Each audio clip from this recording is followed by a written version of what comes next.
What's up, Metalheads?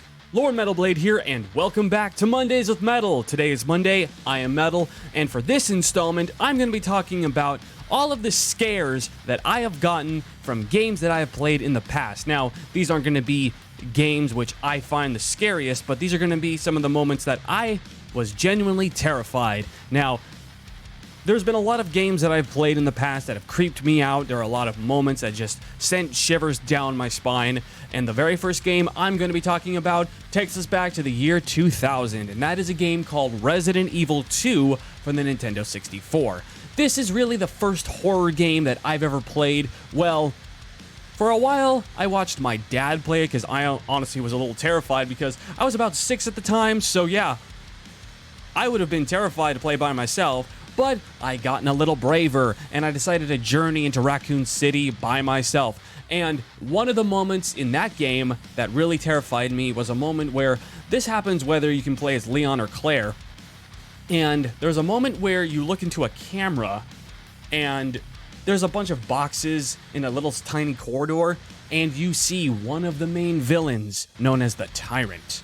He's big, he's tall, he's wearing a fabulous trench coat as far as I remember, and he just walks through and he walks towards the camera. And that was a moment that I just was genuinely terrified. Now, it wasn't so much that I had to stop playing. I actually had to take a little bit of a break, but I went back in. But that was one of the moments that I was genuinely scared. Imagine 6-year-old Metalblade playing Resident Evil 2 way back when and coming across that scene for the first time. Yeah, that's definitely a genuinely terrifying moment.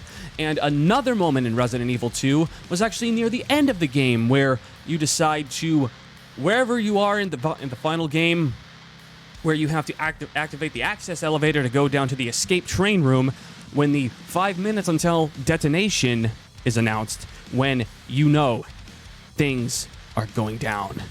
Then I was running around the area with the timer going down, not knowing exactly what's going to happen if the timer reaches 0, because I didn't know what detonation meant at the time.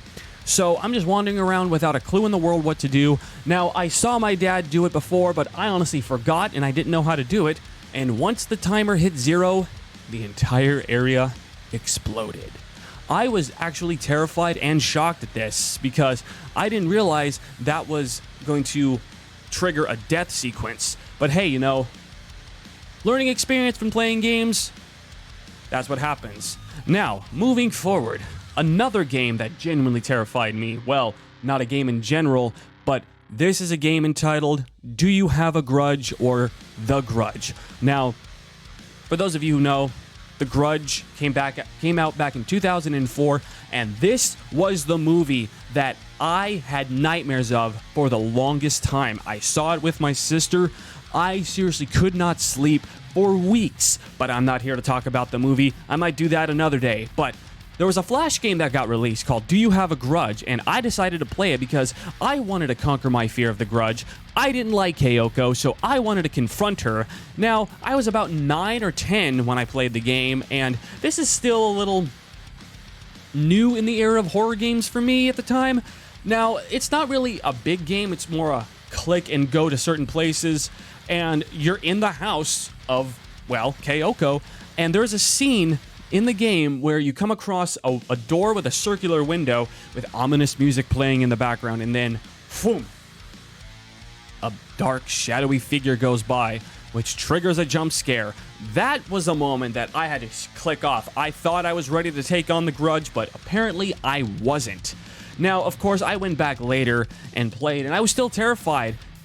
Now, this is a game that you can still play. I'm pretty sure it's still on the internet. It's not a really huge game. It's a Flash horror game. But that's another moment in gaming that I was genuinely terrified, and it didn't help my fear for the Grudge. Now, of course, I still enjoyed the movie. It's still terrifying, but this game, holy cow. Like, I know it might not sound scary, but at the time, it was terrifying. The Grudge was the scariest thing to me at the time. You know, I was watching Saw. I was still creeped out by it, but I was enjoying it. I wasn't as scared of it more so than The Grudge, and it came out the same year. Now, the Saw video game, that might be a potential game in the future to play. But anyway, now I'm going to be talking about games that I have played.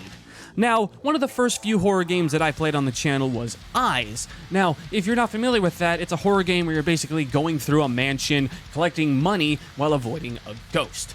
And the ghost is a floating head, and it's actually quite creepy. But of course, when you get a feel for the game, it doesn't get as terrifying as it did. But honestly, when you play a game for the first time, you're just thrown into the unknown. So these things are, of course, going to be new to you, and you don't know what to expect. So when you have a floating female head, only a head, not a body, coming at you, you don't know how to react. You want to get the hell out of Dodge. And that was also another moment that really terrified me. Moving forward to another game that I've played, Bewilderhouse. Now, I've talked about this game before many times. Is it really considered a horror game, or is it just a regular indie game? Now, it has horror aspects to it, of course, near the end when you're, of course, with the clown in that maze. But what genuinely terrifies me most about this game is the fact that you're in this funhouse, circus, whatever you want to call it, alone, and the fact that you're kidnapped and taken there is quite perturbing. Also, with the repetitive circus music that plays in the background, it's still creepy because you don't know what's around the next corner. You don't know if a ghost or a monster is going to come at you. You don't know if the area is going to change, which it does. And then you come across the clown himself.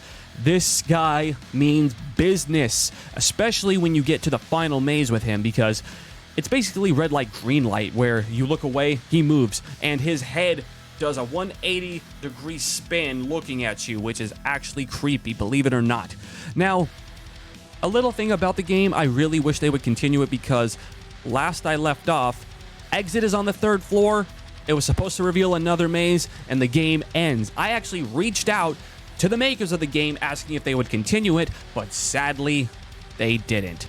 But who knows? They might do it in the future. I would love to see that. You know, I would love to see games that I love get sequels or get full releases. But anyway, moving on. Another great horror game. In fact, my favorite of all time, Vanish. Now, you guys know Vanish, the game that gave Markiplier PTSD and endless amounts of torment, but I managed to beat it before he did and before it got updated. But this game is no laughing matter as you're down in the sewers trying to find your way out. There are monsters in the sewers who creep about every corner. You don't know where they're going to pop up. The fact that it's a randomly generated game is what makes it good, because there's no strict path to play it on. You know, you can go one way, end up in the water pump room with the generator, or you can go another way and end up in the same place, or dead end. And the fact the monsters can snap your neck like nothing, that's quite creepy. But I will say, though, I prefer the running animation in the early build, because the way they chase the player now is just like a little hula dance that they do. Now, don't get me wrong, their new design looks good, but I prefer the old running mechanics. Vanish is a game that I will always love, and I might do another stream or video in the future, depending on whether you guys want to see it or not. Moving on to another horror game on the channel, one that's on a long-running series right now, Five Nights at Freddy's Security Breach. Now, I've played a few Five Nights at Freddy's in the past, and sure, they're quite creepy, but I don't want to talk about those games because, well, Five Nights at Freddy's Security Breach is the only game that I have on the channel, Five Nights at Freddy's related, and this game has been a great one. It's been creepy, it's been hilarious, and rage-inducing, but I will continue the series. I might actually continue the series after this video goes up. Who knows? But anyway, the game itself, I still think to this day, the creepiest moment that I've ever experienced is in the area with all the endoskeletons.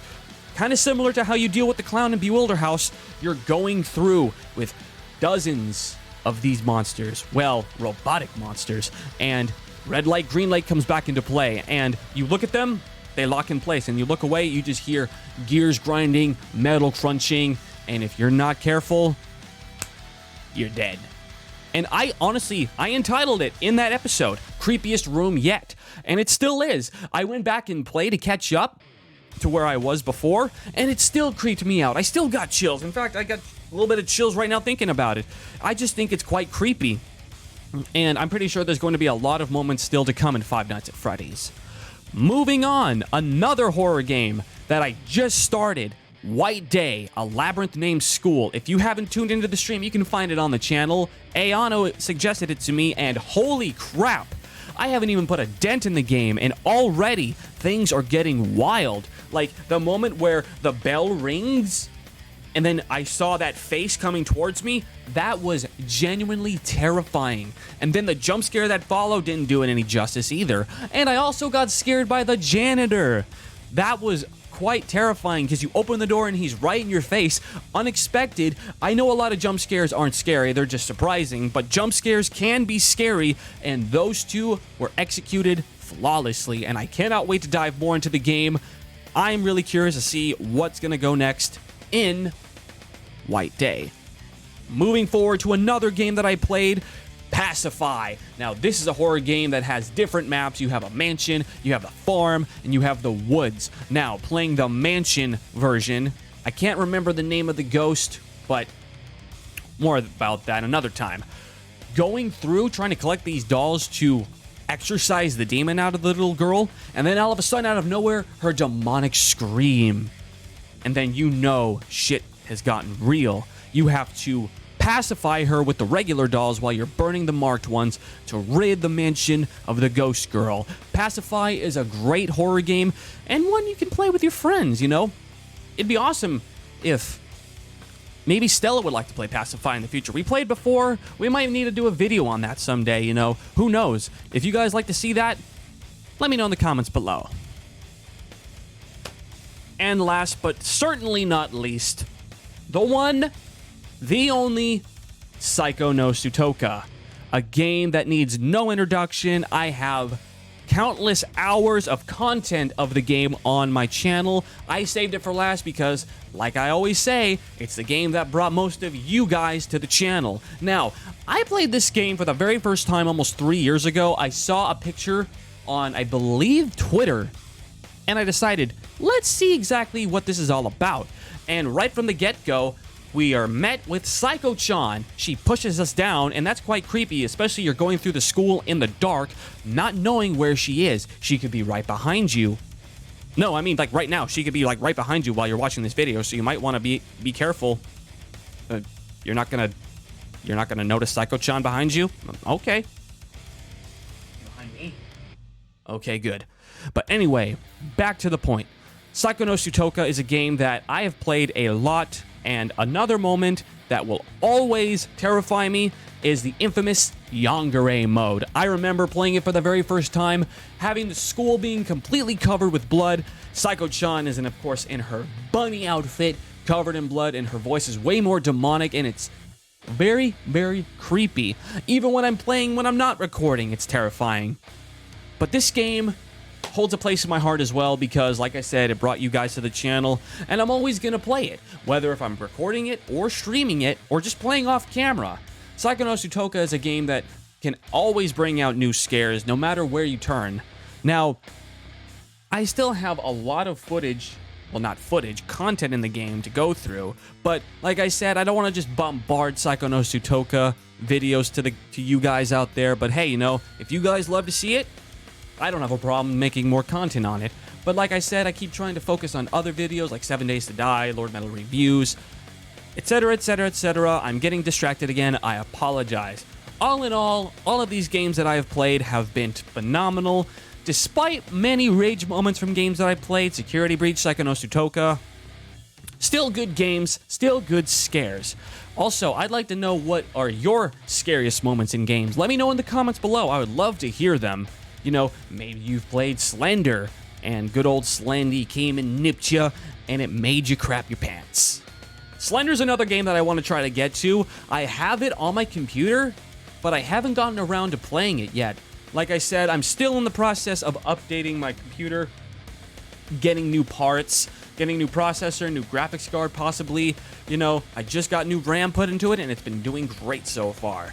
But anyway, that's all the time for this episode of Mondays with Metal. I hope you guys enjoyed. Leave a like, leave a comment down below, and don't forget to subscribe. And oh wait, before I leave, I've noticed that 70% of you watching are not subscribed, so click the subscribe button and click that bell. That way you guys know when I upload, when I go live, and you guys can join the Metalhead community. Alrighty guys, thank you again, and I'll see you later.